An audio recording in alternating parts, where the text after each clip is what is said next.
नमस्कार दोस्तों, आज हम बात करेंगे हॉरर और सर्वाइवल फिल्म द साइलेंस की। कहानी शुरू होती है एक खतरनाक गुफा की खोज से, जहां वैज्ञानिकों की एक टीम ज़मीन के नीचे लाखों सालों से बंद पड़े अजीब जीवों को गलती से आज़ाद कर देती है। ये जीव देखने में चमगादड़ जैसे होते हैं, लेकिन बेहद खतरनाक होते हैं। इन्हें लोग बाद में वेस्प्स नाम देते हैं। इनकी सबसे बड़ी खासियत ये है कि ये आवाज़ सुनकर अपने शिकार पर हमला करते हैं। कुछ ही दिनों में ये जीव पूरी दुनिया में फैल जाते हैं। जहाँ भी कोई आवाज़ होती है, ये झुंड बनाकर हमला कर देते हैं और लोगों को मार डालते हैं। अब कहानी आती है एंड्रयूस परिवार पर। परिवार में पिता ह्यूग, माँ केली, बेटियाँ एली और जूड तथा दादी शामिल हैं। एली सुन नहीं सकती, इसलिए वह सांकेतिक भाषा का इस्तेमाल करती है। जब टीवी और इंटरनेट पर खबरें आने लगती हैं कि आवाज़ करने वाले लोगों पर ये जीव हमला कर रहे हैं, तब पूरा परिवार समझ जाता है कि अगर जिंदा रहना है तो बिल्कुल चुप रहना होगा। धीरे धीरे हालात और ख़राब हो जाते हैं। शहरों में तबाही मच जाती है, सड़कें खाली हो जाती हैं और हर तरफ मौत का सन्नाटा फैल जाता है। परिवार फैसला करता है कि वे शहर छोड़कर एक दूर दराज सुरक्षित जगह पर जाएंगे। वे अपनी कार में सामान भरकर निकल पड़ते हैं। घर से निकलने के बाद उन्हें रास्ते में बड़ा ट्रैफिक जैम मिलता है और ह्यूग का दोस्त ग्लेन, जो उनसे आगे गाड़ी चला रहा होता है, रास्ता बदलने का फैसला करता है। वे सभी जंगल की ओर किसी सुरक्षित स्थान पर जाने की कोशिश करते हैं, लेकिन जंगल के रास्ते में ही ग्लेन का एक्सीडेंट हो जाता है। ह्यूग ग्लेन की एक्सीडेंट हुई गाड़ी के पास जाता है और उसे बाहर निकालने की कोशिश करता है, लेकिन ग्लेन का पैर गाड़ी में फंस जाता है। ग्लेन ह्यूग से कहता है कि तुम मुझे यहीं छोड़कर किसी सुरक्षित स्थान पर चले जाओ। ह्यूग को न चाहते हुए भी ग्लेन को वहीं छोड़कर जाना पड़ता है। जैसे ही वे गाड़ी में बैठते हैं, एली का कुत्ता भौंकने लगता है। कुत्ते की आवाज़ सुनकर वेस्प्स ह्यूग की गाड़ी पर हमला कर देते हैं। ह्यूग को न चाहते हुए भी उस कुत्ते को गाड़ी से बाहर छोड़ना पड़ता है, जिससे एली को बहुत दुख होता है। जैसे ही ग्लेन को महसूस होता है कि ह्यूग की फैमिली पर वेस्प्स ने हमला कर दिया है, तो ग्लेन अपनी गन से फायर करने लगता है और वेस्प्स का ध्यान अपनी तरफ खींचता है। उसी समय वेस्प्स ग्लेन पर हमला कर देते हैं और ग्लेन वेस्प से लड़ते लड़ते मर जाता है। तभी ह्यूग की फैमिली को एहसास होता है कि अगर वे गाड़ी लेकर जाएंगे तो जिंदा नहीं बचेंगे। इसलिए ह्यूग की फैमिली आगे का सफ़र पैदल ही करने का फैसला लेती है। चलते चलते उन्हें रास्ते में थकान महसूस होती है और वे सभी एक जगह आराम करते हैं। तभी ह्यूग के बेटे जूड को दूर एक घर दिखाई देता है और वो ये बात अपने पिता ह्यूग को बताता है। उसे देखकर सभी लोग उस घर की ओर बढ़ने लगते हैं, लेकिन वहाँ पहुँचते पहुँचते रात हो जाती है। घर के बाहर पहुँचकर वे दरवाज़ा खोलने की कोशिश करते हैं, लेकिन दरवाजे से आवाज़ होने लगती है। आवाज़ सुनते ही वेप्स वहाँ पहुँच जाते हैं। उसी समय घर के अंदर से एक बूढ़ी औरत बंदूक लेकर बाहर निकलती है। वो बिना कुछ सोचे समझे गोली चला देती है, लेकिन गोली की आवाज़ सुनकर वेप्स उसकी ओर टूट पड़ते हैं और उसे बुरी तरह नोच नोच कर मार डालते हैं। ये भयानक दृश्य देखकर ह्यूग की फैमिली डर जाती है। अब वे घर के अंदर जाने के लिए कोई दूसरा रास्ता ढूंढने लगते हैं। तभी उन्हें पास में एक टनल दिखाई देती है। ह्यूग सबसे पहले टनल के अंदर जाने का फैसला करता है, ताकि वो देख सके कि अंदर कोई खतरा तो नहीं है। टनल पार करने के बाद वो अपनी फैमिली को इशारा करता है कि अंदर आ जाओ। इसके बाद ह्यूग की फैमिली टनल के अंदर बढ़ने लगती है। जूड सबसे आगे चल रहा होता है। तभी अचानक उसे एक सांप दिखाई देता है। सांप को देखकर जूड डर जाता है। उसी दौरान सांप आवाज़ करने लगता है। आवाज़ सुनकर एक वेप्स टनल के अंदर घुस आता है और सांप पर हमला करके उसे मार देता है। लेकिन खतरा यहीं खत्म नहीं होता। कुछ ही पल बाद टनल के पीछे से कई वेप्स केली पर हमला कर देते हैं, क्योंकि वो सबसे पीछे चल रही होती है। वेप्स उसके पैर को बुरी तरह घायल कर देते हैं। उसी समय ह्यूग को पास में एक मशीन दिखाई देती है। वो तुरंत उसे चालू कर देता है। मशीन की आवाज़ सुनकर सारे वेप्स उसकी तरफ आकर्षित हो जाते हैं। वे लगातार मशीन की ओर बढ़ने लगते हैं और उसके अंदर घुसते ही फ्राई होकर मरने लगते हैं। इसी मौके का फ़ायदा उठाकर ह्यूग की फैमिली जल्दी से टनल पार कर लेती है और घर के अंदर पहुंच जाती है। घर के अंदर पहुंचने के बाद सभी लोग केली के पैर को देखते हैं। उसका पैर बुरी तरह जख्मी हो चुका होता है। परिवार को उसकी हालत देखकर बहुत चिंता होने लगती है। अगली सुबह दादी लिन केली के घाव की जांच करती हैं। तभी उन्हें पता चलता है कि उसके पैर में इन्फेक्शन फैलना शुरू हो गया है। दादी लिन तुरंत ह्यूग को ये बात बताती हैं और कहती हैं कि जितनी जल्दी हो सके एंटीबायोटिक्स लानी होंगी। वो समझाती हैं कि अगर समय पर दवा नहीं मिली तो केली की जान बचाना मुश्किल हो जाएगा।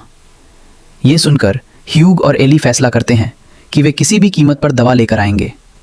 इसके बाद दोनों घर से निकल पड़ते हैं। कुछ दूर जाने पर उन्हें एक सुनसान शहर दिखाई देता है। पूरा शहर वीरान पड़ा होता है, वहाँ इंसानों का नामो निशान तक नहीं होता। लेकिन उन्हें इस बात का बिल्कुल अंदाज़ा नहीं होता कि एक अजीब आदमी दूर से उन पर नज़र रख रहा है। थोड़ी देर बाद उन्हें एक मेडिकल स्टोर दिखाई देता है। ह्यूग और एली तुरंत उसके अंदर चले जाते हैं। जैसे ही वे स्टोर के अंदर पहुंचते हैं, वहाँ का नज़ारा देखकर सन्न रह जाते हैं। चारों तरफ लाशें पड़ी होती हैं, लेकिन समय बहुत कम होता है, इसलिए वे दवाइयों की तलाश शुरू कर देते हैं। काफ़ी खोजने के बाद आखिरकार उन्हें ज़रूरी एंटीबायोटिक्स मिल जाती हैं, लेकिन तभी उनका सामना वेब्स से हो जाता है। स्थिति बेहद खतरनाक बन जाती है। फिर भी ह्यूग और एली हिम्मत नहीं हारते और किसी तरह वहाँ से बच निकलने में कामयाब हो जाते हैं। जैसे ही ह्यूग और एली दवाइयाँ लेकर घर वापस लौटने वाले होते हैं, तभी उन्हें वही रहस्यमयी आदमी दिखाई देता है जो काफ़ी समय से उन पर नज़र रख रहा था। वो उनके सामने आकर एक डायरी खोलता है और उस पर लिख कर दिखाता है, मैं रेवरेंड हूँ, क्या आप मेरे समूह द हज्ड में शामिल होना चाहेंगे? ह्यूग और एली उसकी बात को साफ तौर पर ठुकरा देते हैं। वे उस आदमी को नज़रअंदाज करते हैं और बिना कुछ कहे वहाँ से चले जाते हैं। इसके बाद दोनों जल्दी जल्दी घर की ओर रवाना हो जाते हैं। कुछ समय बाद वे सुरक्षित घर पहुँच जाते हैं। दवाइयाँ मिल जाने के कारण सभी राहत की सांस लेते हैं। फिर दादी लिन और बाकी परिवार के लोग मिलकर केली का इलाज शुरू करते हैं। धीरे धीरे उसकी हालत में सुधार आने लगता है, लेकिन खतरा अभी टला नहीं था। कुछ समय बाद वही रहस्यमयी आदमी अपने कई साथियों के साथ घर के बाहर पहुंच जाता है। वो एक बार फिर ह्यूग और उसके परिवार को अपने समूह द हज्ड में शामिल होने का प्रस्ताव देता है, लेकिन ह्यूग इस बार भी साफ मना कर देता है। ये सुनकर वो आदमी गुस्से में आ जाता है और परिवार पर दबाव डालने की कोशिश करता है। माहौल तनावपूर्ण हो जाता है। तब ह्यूग अपनी बंदूक निकालकर उन लोगों की तरफ तान देता है। ये देखकर रेवरेंड और उसके साथी फिलहाल वहाँ से चले जाते हैं, लेकिन वे हार नहीं मानते। रात होने के बाद अचानक घर के बाहर दस्तक की आवाज़ सुनाई देती है। ह्यूग तुरंत सभी को जगा देता है। केली सावधानी से दरवाज़ा खोलती है तो देखती है कि बाहर एक छोटी लड़की अकेली खड़ी है। उस मासूम लड़की को देखकर केली को उस पर दया आ जाती है। वो उसे अपने साथ घर के अंदर ले आती है, लेकिन उन्हें नहीं पता होता कि ये एक जाल है। दूसरी तरफ एली अपने कमरे में सो रही होती है। तभी उसे कुछ अजीब महसूस होता है। वो उठकर खिड़की के पास जाती है और देखती है कि खिड़की पर एक मोबाइल फ़ोन चिपकाया गया है। अचानक वो मोबाइल बजने लगता है। मोबाइल की तेज़ आवाज़ सुनकर आसपास मौजूद वेब्स सक्रिय हो जाते हैं और घर की ओर तेज़ी से बढ़ने लगते हैं। एली घबरा जाती है। उसी समय सभी को पता चलता है कि उस छोटी लड़की के शरीर पर भी कई मोबाइल फ़ोन चिपकाए गए हैं। अगले ही पल वे सभी फ़ोन एक साथ बजने लगते हैं। अब चारों तरफ शोर फैल चुका होता है। आवाज़ सुनकर वेब्स का विशाल झुंड घर पर हमला कर देता है। इसी अफरा तफरी का फ़ायदा उठाकर रेवरेंड और उसके लोग घर के अंदर घुस जाते हैं। उनका असली मकसद एली को अपने साथ ले जाना होता है। वे एली को पकड़कर ज़बरदस्ती ले जाने की कोशिश करते हैं। तभी दादी लिन एली को बचाने के लिए आगे आती हैं। वो पूरी बहादुरी के साथ उन लोगों का सामना करती हैं। संघर्ष के दौरान वो उनमें से कुछ लोगों को नीचे गिरा देती हैं, लेकिन हालात तेज़ी से बिगड़ रहे होते हैं।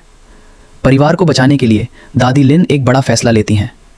वो ज़ोर ज़ोर से चिल्लाने लगती हैं ताकि वेब्स का ध्यान अपनी तरफ खींच सकें। उनकी आवाज़ सुनते ही वेब्स वहाँ पहुँच जाते हैं और हमला कर देते हैं। इस हमले में रेवरेंड के कई साथी मारे जाते हैं, लेकिन अपने परिवार को बचाने की कीमत दादी लिन को अपनी जान देकर चुकानी पड़ती है। दादी लिन की मौत परिवार को अंदर तक तोड़ देती है। हालांकि खतरा अभी भी खत्म नहीं हुआ था। रेवरेंड के कुछ लोग अभी भी जिंदा थे और वे फिर से एली को पकड़ने की कोशिश करते हैं, लेकिन इस बार ह्यूग, केली और जूड मिलकर उनका सामना करते हैं। दोनों पक्षों के बीच भयंकर संघर्ष होता है। लड़ाई के दौरान ह्यूग बुरी तरह घायल हो जाता है, लेकिन वो हार नहीं मानता। आखिरकार ह्यूग अपने परिवार की रक्षा करते हुए उन हमलावरों को खत्म कर देता है। अब परिवार समझ जाता है कि वे वहाँ और ज़्यादा देर तक सुरक्षित नहीं रह सकते। दादी लिन को खोने के दुख के साथ वे तुरंत उस जगह को छोड़ने का फैसला करते हैं। इसके बाद ह्यूग, केली, एली और जूड एक नए सुरक्षित स्थान की तलाश में निकल पड़ते हैं। काफ़ी लंबा सफ़र तय करने के बाद वे एक ऐसे इलाके में पहुंचते हैं जो बेहद ठंडा और बर्फ़ से ढका हुआ होता है। उन्हें उम्मीद होती है कि ये जगह उनके लिए सुरक्षित साबित होगी, क्योंकि ऐसी जानकारी मिली थी कि वेब्स ठंडे इलाकों में ज़्यादा सक्रिय नहीं रहते। आखिरकार परिवार वहां पहुंचकर राहत की सांस लेता है। उन्होंने अपने प्रियजनों को खोया, कई मुश्किलों का सामना किया और मौत को बहुत करीब से देखा, लेकिन फिर भी वे हार नहीं माने। इसी के साथ कहानी यहीं समाप्त होती है।